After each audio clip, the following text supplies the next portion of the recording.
Les inserts de protection doivent être glissés dans les sacs à dos des élèves. ISOPIXSIP à la Florida Christian School, une école chrétienne privée de Miami et Tatsunis, propose à la vente des panneaux parabolos, en partenariat avec une compagnie d'armement. Sur le site internet de l'école, les panneaux parabolos proposés dans la liste des fournitures scolaires, entre les sweatshirts et les t-shirts. Ces panneaux de protection doivent être glissés dans le sac à dos des élèves. Des classeurs et des tablettes blindées. Les parents peuvent commander cet objet hors du commun en remplissant un simple formulaire.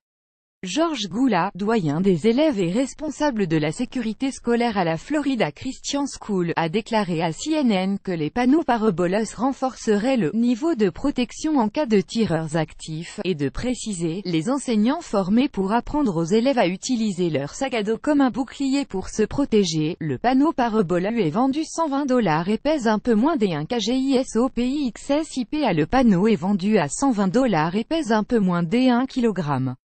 Il peut arrêter la balle d'un pistolet mais pas celle d'un fusil. Bien que l'école n'ait jamais connu d'épisode de tir, le contexte de fusillade de masse aux États-Unis pousse les établissements scolaires à s'équiper pour protéger les élèves d'éventuelles attaques. Les parents d'élèves peuvent aussi acheter des classeurs et des tablettes blindées. Une solution rapide à un problème de fond. Certains spécialistes de la sécurité scolaire tels que Kenneth Trump, qui n'est pas de la famille de Donald Trump, critiquent cette solution rapide à un problème de fond. La première et meilleure ligne de défense est un corps bien formé, a-t-il déclaré à CNN.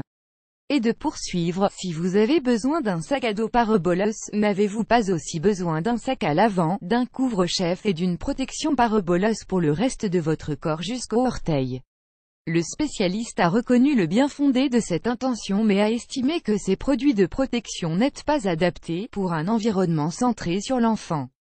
À noter qu'au Minnesota, une école a investi $25 000 dans des tableaux parabolos.